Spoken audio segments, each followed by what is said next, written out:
హిందూపురం శాసనసభ్యులు నందమూరి బాలకృష్ణపై సామాజిక మాధ్యమాల్లో అనుచిత అవమానకర వ్యాఖ్యలు చేస్తున్న వారిపై చట్టప్రకారం చర్యలు తీసుకోవాలని కోరుతూ అభిమానులు ఒంగోలు తాలూకా పోలీస్ స్టేషన్లో సీఐ విజయ్ కృష్ణకు ఫిర్యాదు చేశారు. సుహేల్ అబ్దుల్లా అనే వ్యక్తి సేస్ సుహేలా అనే ఐడితో ఈ తరహా దుష్ప్రచారానికి పాల్పడుతున్నారని, నందమూరి బాలకృష్ణను అవహేళన చేస్తున్నాడని పేర్కొన్నారు. ఎటువంటి ఆధారాలు లేకుండా 3 సార్లు అసెంబ్లీకి ఎన్నికైన సీనియర్ ఎమ్మెల్యేపై అనుచిత అసత్య ప్రచారాలు చేస్తున్న వ్యక్తిపై చర్యలు తీసుకోవాలని కోరారు. బాలయ్య ఫ్యాన్స్ అధ్యక్షుడు రావి శ్రీనివాసులు, ఒంగోలు నగర ఎన్బీకే ఫ్యాన్స్ అధ్యక్షుడు కాటగడ్డ వంశీ, హనీఫ్ ఖాన్, కొమ్మాలపాటి మనోజ్, బెల్లం రామకృష్ణ, యామల బాలకృష్ణ, బెజవాడ మురళీకృష్ణ తదితరులు తాలూకా పోలీస్ స్టేషన్లో ఫిర్యాదు చేశారు.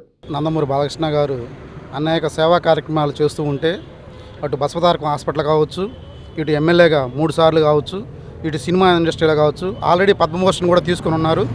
అలాంటి వ్యక్తిని పట్టుకొని ఈ షహేల్ అహ్మద్ అనే అతను ప్రెస్ నోట్లలో స్టాండప్ కమెడియన్గా చేసుకుంటూ అతను వృత్తి అతను చేసుకుంటూ ఉండొచ్చు, కానీ అతను వ్యంగ్యాస్త్రంగా మా బాలయ్య బాబు గురించి మాట్లాడాడు. అందుకని ఈరోజు మేము అందరం కలిసి మా ఒంగోలులో తాలూకా పోలీస్ స్టేషన్ నందు కంప్లైంట్ చేయడం జరిగింది. అతని మీద కఠినమైన చర్యలు తీసుకోవాలని చెప్పి మేము అందరం కోరుకుంటున్నాం. అతను మరి అసెంబ్లీకి తాగొచ్చాడని చెప్పేసి నిరాధారణమైనటువంటి ఆరోపణలు చేస్తూ అతను ఏదో దగ్గరుండి చూసినట్టుగానో లేకపోతే ఏదో చేసినట్టుగానో ఆ విధంగా మాట్లాడి కావాలని కించపరచడం అనేది అది మంచి విషయం కాదు. ఇలాంటి మరలా ఎవరు కూడా ప్రవర్తించకుండా అతని మీద గట్టి చర్యలు తీసుకోవాలని చెప్పి మేము కోరుకుంటున్నాం. కనీసం యూట్యూబర్స్ ఎవరైతే ఉన్నారో వాళ్ళందరికీ ఒక కనువిప్పు కావాలి. మేము ఈరోజు కంప్లైంట్ పెట్టిన ప్రధాన కారణం ఏంటంటే, ఒక ప్రజాప్రతినిధిని పట్టుకొని అసెంబ్లీకి తాగెళ్తాడనేటువంటి నిరాధారణ ఆరోపణ చేయడం అనేది చాలా హేయమైన చర్య. దీన్ని మేము అందరం నందమూరి అభిమానుల తరపున తీవ్రంగా ఖండిస్తున్నాము. దీనిపైన మేము చట్టపరమైన అనేకమైన చర్యలు తీసుకోవడానికి మేము ఈరోజు తాలూకా పోలీస్ స్టేషన్ గారికి వచ్చి కంప్లైంట్ పెట్టడం జరిగింది. దీన్ని మేము తీవ్రంగా ఖండిస్తున్నాము అభిమాన సంఘాల తరపున.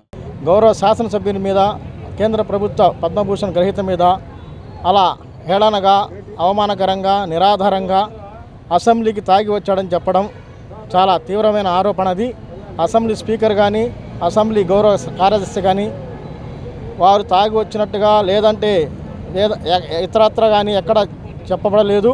మరి ఇతనికి ఎలా తెలిసిందో, ఎవరు చెప్పారో, ఇలాంటి అసభ్యకరమైన, అవమానకర, నిరాధారాలను చేయడాన్ని తీవ్రంగా ఖండిస్తూ ఇతని మీద చట్టపరమైన చర్యలు తీసుకోవాలని ఈరోజు ఒంగోలు తాలూకా పోలీస్ స్టేషన్లో ఫిర్యాదు చేయడం జరిగింది. సీఏ గారు కూడా వెంటనే స్పందించి అతని మీద చట్టపరమైన చర్యలు తీసుకుంటామన్నారు.